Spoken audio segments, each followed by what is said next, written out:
How to never get angry or bothered by anyone. What if I told you that you could go through your entire day without getting angry, frustrated, or bothered by anyone?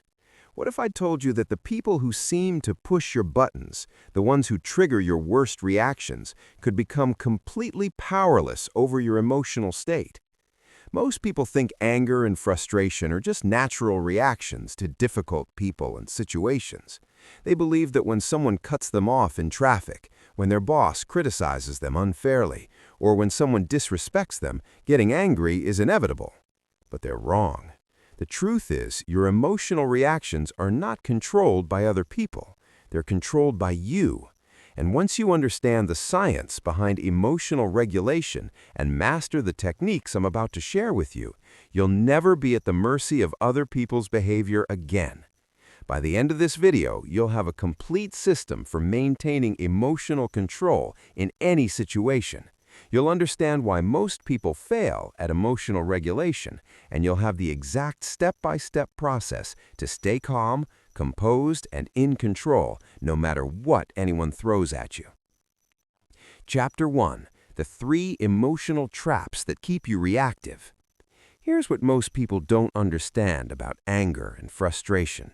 It's not the situation that makes you angry. It's not the person that bothers you. It's the trap you fall into in your own mind. There are 3 deadly emotional traps that keep you reactive. And if you don't understand these traps, you'll remain at the mercy of every difficult person you encounter. The first trap is the personalization trap. This is when you take everything personally, when you interpret other people's actions as deliberate attacks on you. Someone cuts you off in traffic, and immediately you think they did it to disrespect you. Your colleague doesn't respond to your email quickly enough, and you assume they're ignoring you on purpose. Your friend cancels plans last minute, and you feel like they don't value your time. The personalization trap is devastating because it makes you the victim of everyone else's behavior. You're constantly scanning for signs that people are trying to hurt, disrespect, or dismiss you. And when your brain is looking for evidence that you're being attacked, it will find it everywhere. The reality is that most people's actions have absolutely nothing to do with you. That person who cut you off in traffic wasn't thinking about you at all. They were probably distracted, late for something important, or dealing with their own problems. Your colleague who didn't respond quickly enough might be overwhelmed with work, dealing with a family emergency, or simply prioritizing other tasks. When you fall into the personalization trap, you're essentially giving every person you encounter the power to control your emotional state. You're making their behavior about you, when it almost never is. This trap keeps you in a constant state of defensiveness, always ready to be offended, always prepared to feel attacked. The second trap is the expectation trap. This is when you have rigid expectations about how people should behave, and you get angry or frustrated when they don't meet those expectations. You expect people to be on time, so you get furious when they're late. You expect people to be respectful, so you're outraged when they're rude. You expect people to think the way you think, so you're confused and annoyed when they don't. The expectation trap is particularly dangerous because it sets you up for constant disappointment. People are not going to behave the way you want them to behave. They're going to act according to their values, priorities, and circumstances, not yours. When you have rigid expectations, you're essentially demanding that the world conform to your preferences, and when it doesn't, you suffer. Think about it this way. If you expect every person you meet to be kind, respectful, and considerate, you're going to be disappointed regularly. Some people are having bad days. Some people lack emotional intelligence. Some people have different cultural backgrounds or communication styles. Some people are dealing with stress, trauma, or personal problems that affect how they interact with others. When you release your expectations and accept that people are going to be exactly who they are, not who you want them to be, you free yourself from constant frustration. The third trap is the control trap. This is when you believe you can control or change other people's behavior through your emotional reactions. You think that if you get angry enough, people will realize they're wrong and change. You believe that if you express your frustration clearly enough, people will start behaving the way you want them to. The control trap is based on a fundamental misunderstanding of human psychology. People don't change because you're angry with them. In fact, they usually become more defensive and resistant when you react emotionally. Your anger doesn't teach them anything. Your frustration doesn't motivate them to improve. Your emotional reactions often make situations worse, not better. Here's the harsh reality. You cannot control other people. You cannot force them to be more respectful, more considerate, or more understanding. You cannot make them care about your feelings or priorities. The only thing you can control is your own response to their behavior. When you try to control others through emotional reactions, you're wasting your energy and setting yourself up for disappointment. These three traps work together to keep you in a cycle of reactivity. You personalize other people's behavior, you have expectations about how they should act, and you try to control them through your emotional responses. This combination is toxic because it makes you dependent on other people for your emotional well-being. It gives them power over your mood, your energy, and your peace of mind. The most successful people, the ones who seem unshakable and always composed, have learned to avoid these traps completely. They don't take things personally because they understand that other people's behavior is about them, not about you. They don't have rigid expectations because they accept that people are flawed and unpredictable. They don't try to control others because they focus their energy on what they can actually influence. Breaking free from these traps requires a fundamental shift in how you think about human behavior and emotional responsibility. It means accepting that you are not the center of other people's universe, that your expectations are not universal laws, and that your emotional reactions are not tools for changing others. Once you make this shift, you become emotionally independent. You stop being a victim of other people's moods and actions, and you start taking full responsibility for your own emotional state. Chapter 2. The Science of Emotional Hijacking. To understand how to never get angry or bothered by anyone, you need to understand what's happening in your brain when you have an emotional reaction. Most people think emotions just happen to them, like they're struck by lightning. But emotions are actually the result of specific neurological processes, and once you understand these processes, you can learn to control them.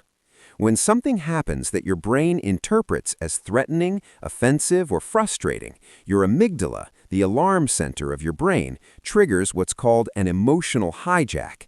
This happens in milliseconds, faster than your conscious mind can process. Your amygdala floods your system with stress hormones like adrenaline and cortisol, preparing your body for fight, flight, or freeze.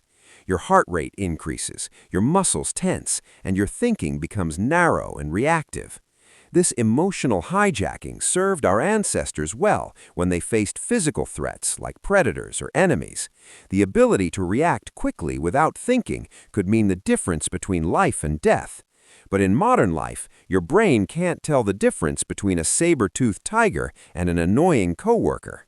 It treats social threats, perceived disrespect, and minor inconveniences as if they were life-or-death situations. Here's the critical part. During an emotional hijack, your prefrontal cortex, the rational thinking part of your brain, goes offline. This is why people say and do things they regret when they're angry. It's why smart, reasonable people can become irrational and destructive when they're emotionally triggered. Their higher-order thinking has been temporarily disabled by their primitive survival systems. The hijack typically lasts about 6 to 20 seconds for the initial chemical flood, but the effects can linger for hours. During this time, you're literally not thinking clearly. Your brain is focused on the perceived threat and generating responses based on emotion rather than logic. This is why it's almost impossible to reason with someone who's in the middle of an emotional reaction, and it's why your own decision-making becomes impaired when you're triggered. But here's what most people don't know. The emotional hijack is not inevitable. It's a process that can be interrupted and controlled. The key is understanding the warning signs and having strategies to intervene before the hijack takes complete control.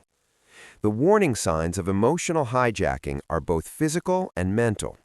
Physically, you might notice your heart rate increasing, your breathing becoming shallow, your muscles tensing, your face flushing, or your hands clenching. Mentally, you might notice your thoughts becoming rapid and negative, your focus narrowing to the source of irritation, or your inner voice becoming critical and aggressive. These warning signs are your opportunity to intervene. If you can catch the emotional hijack in its early stages, before the chemical flood reaches its peak, you can prevent it from taking control of your behavior. This is where the techniques I'll share later become crucial. Understanding the science also helps you depersonalize your emotional reactions. When you realize that anger and frustration are just neurochemical events in your brain, not fundamental truths about reality, you gain perspective. You start to see your emotions as temporary biological responses rather than accurate reflections of what's happening around you. This scientific understanding also explains why some people seem naturally calm, while others are easily triggered. It's not that calm people don't have amygdalas or don't experience stress. They've simply trained their brains to recognize emotional hijacking earlier and respond more effectively. They've strengthened their prefrontal cortex through practice and developed habits that prevent emotional reactions from escalating. The good news is that your brain is neuroplastic, meaning it can be rewired through practice. Every time you successfully interrupt an emotional hijack, you strengthen the neural pathways associated with emotional regulation. Every time you choose a calm response over a reactive one, you make it easier to choose calmness in the future. This is why emotional control gets easier with practice. Think of emotional regulation like physical fitness. Just as you can strengthen your muscles through exercise, you can strengthen your emotional control through practice. And just as physical fitness makes everyday activities easier, emotional fitness makes everyday interactions less stressful and more enjoyable. The people who never seem to get angry or bothered have essentially trained their brains to respond differently to triggers. They've created strong neural pathways for calmness and weak neural pathways for reactivity. They haven't eliminated their emotions, but they've learned to manage them effectively. This is important because many people think emotional control means becoming emotionless or suppressing their feelings. That's not what we're aiming for. Emotions are valuable sources of information. They tell you about your values, your boundaries, and your needs. The goal is not to eliminate emotions, but to respond to them consciously rather than reactively. When you understand the science of emotional hijacking, you realize that emotional control is not about willpower or personality. It's about knowledge and technique. It's about understanding your brain's automatic responses and developing better ones. Anyone can learn these skills, regardless of their temperament or past experiences with anger management. Chapter 3. The Pause Protocol, Your First Line of Defense. The most powerful technique for preventing emotional hijacking is also the simplest. It's called the Pause Protocol, and it's your first line of defense against reactive behavior. The Pause Protocol is based on a simple principle. Between stimulus and response, there is a space. In that space lies your power to choose your response, and in that choice lies your growth and your freedom. Most people react automatically. Something happens, and they immediately respond based on their emotional state. Someone criticizes them, and they defend themselves. Someone cuts them off in traffic, and they honk their horn aggressively. Someone disagrees with them, and they argue back. This automatic reactivity is what keeps them trapped in emotional cycles and gives other people control over their emotional state. The pause protocol breaks this automatic pattern. It creates space between what happens to you and how you respond. In that space, you regain your power. You remember that you have choices. You reconnect with your values and your goals. You allow your prefrontal cortex to come back online so you can respond from wisdom rather than emotion. Here's how the pause protocol works. The moment you notice any sign of emotional activation, any hint that you're becoming angry, frustrated, or bothered, you implement an immediate pause. This pause can be as short as 3 seconds or as long as several minutes, depending on the intensity of your emotional reaction and the situation you're in. During the pause, you don't try to solve the problem or figure out what to say. You don't analyze the situation or justify your feelings. You simply create space. You breathe. You allow the initial chemical flood of the emotional hijack to subside without acting on it. The first level of the pause protocol is the breath pause. When you notice emotional activation, you immediately take 3 deep, slow breaths. This is not just a relaxation technique, though it does help calm your nervous system. More importantly, it's a pattern interrupt. It breaks the automatic connection between trigger and reaction. Here's how to do the breath pause effectively. Inhale slowly through your nose for a count of 4. Hold the breath for a count of 4. Exhale slowly through your mouth for a count of 6. The longer exhale activates your parasympathetic nervous system, which is responsible for the body's rest and digest response. This counteracts the fight or flight activation of emotional hijacking. While you're breathing, focus entirely on the physical sensation of the breath. Feel the air entering your nostrils, filling your lungs, and leaving your body. This mindful focus prevents your mind from spinning stories about what just happened or what you should do next. It anchors you in the present moment and gives your rational brain time to come back online. The second level is the physical pause. If 3 breaths aren't enough to regain your composure, you implement a physical pause. This might mean excusing yourself from a conversation, taking a walk around the block, or simply changing your physical position. Movement helps metabolize the stress hormones that flood your system during emotional activation. The physical pause is particularly important in heated conversations or confrontational situations. When you feel your anger rising, when you notice yourself wanting to say something hurtful or defensive, that's your cue to create physical space. You might say something like, "I need a moment to think about this," or "Let me take a short break and come back to this conversation."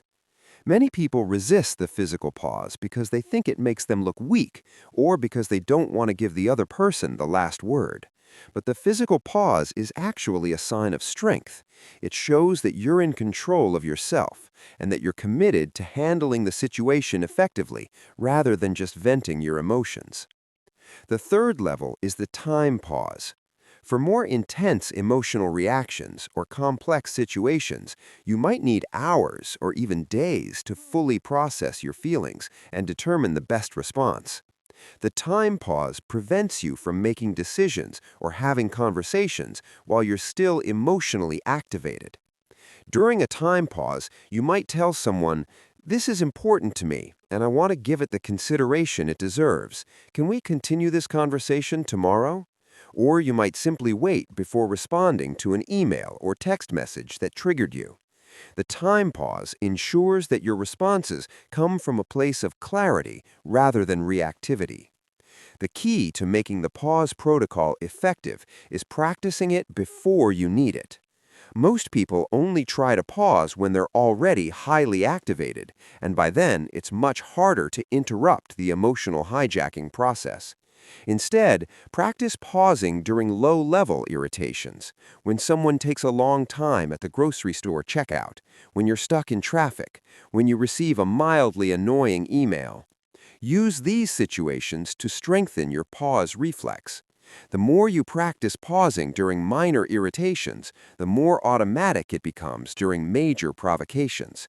You're literally rewiring your brain to choose pause over reaction. You're creating new neural pathways that prioritize conscious choice over automatic response. It's also important to understand that the pause protocol is not about suppressing your emotions or pretending everything is fine. During the pause, you acknowledge your feelings without being controlled by them. You might say to yourself, "I notice I'm feeling angry right now," or "I can feel frustration rising in my body." This acknowledgement validates your emotional experience while maintaining your ability to choose how to respond. The pause protocol also gives you time to remember your bigger picture goals. In the heat of the moment, it's easy to forget what's really important to you. You might value maintaining good relationships, but when you're angry, all you want to do is prove you're right. You might value your reputation for being professional, but when you're frustrated, you're tempted to send a sarcastic email. The pause helps you reconnect with your values, so your responses align with who you want to be rather than how you feel in the moment. Chapter 4. The Reframe Revolution, Changing Your Internal Story. The way you interpret what happens to you determines how you feel about it. Two people can experience the exact same situation and have completely different emotional reactions based on how they frame the experience in their minds. This is why reframing is one of the most powerful tools for emotional control. When you change your internal story about what's happening, you change your emotional response. Most people don't realize they're constantly telling themselves stories about other people's behavior. Someone doesn't return their phone call, and they tell themselves a story that the person is rude or doesn't care about them. A coworker takes credit for their idea, and they tell themselves a story that the coworker is trying to sabotage them. Their spouse forgets to do something they asked, and they tell themselves a story that their spouse doesn't respect them. These internal stories feel like facts, but they're actually interpretations, and since they're interpretations, they can be changed. When you learn to consciously reframe situations in more empowering ways, you gain tremendous control over your emotional state. The first step in reframing is recognizing that you're telling yourself a story. Most people don't distinguish between what actually happened and their interpretation of what happened. They think their story is reality, but what actually happened is just the facts. Someone didn't return your phone call, a coworker presented your idea as their own, your spouse forgot to do something you asked. Everything else, the meaning you attach to these events, the motives you assign to other people, the implications you draw about their character or their feelings about you, that's your story. Once you recognize that you're telling yourself a story, you can consciously choose a better one, a story that serves you rather than one that makes you suffer, a story that empowers you rather than one that makes you a victim, a story that opens up possibilities rather than one that closes them down. Let me give you some examples of how this works in practice. Your boss gives you critical feedback on a project. Your immediate story might be, "She's trying to make me look bad," or "She doesn't appreciate my work," or "She's impossible to please." These stories generate feelings of anger, resentment, and frustration. But you could reframe the situation completely. Alternative story 1. She's trying to help me improve my skills and advance in my career. This story generates feelings of gratitude and motivation. Alternative story 2. She has high standards because this project is important to the company's success. This story generates respect and determination. Alternative story 3. She's under a lot of pressure from her superiors and is passing along feedback she received. This story generates empathy and understanding. Notice that all of these alternative stories could be true. You have no way of knowing your boss's real motives or the full context of her feedback, so why not choose the story that makes you feel better and motivates you to respond more effectively? Here's another example. You're driving and someone cuts you off without signaling. Your immediate story might be, "That person is a selfish jerk who doesn't care about anyone else's safety." This story generates anger and stress. But you could reframe it. Alternative story 1, that person is probably dealing with an emergency and is focused on getting somewhere important quickly. Alternative story 2, that person made a mistake and probably doesn't even realize they cut me off. Alternative story 3, that person is having a difficult day and is not thinking clearly. These reframes don't excuse dangerous driving, but they prevent you from carrying anger and stress that doesn't serve you. They help you respond from a place of understanding rather than rage. The key to effective reframing is finding alternative stories that are both plausible and empowering. They don't have to be the most likely explanation, but they have to be possible, and they have to move you toward a more resourceful emotional state. There are several powerful reframing techniques you can use in different situations. The first is the ignorance reframe.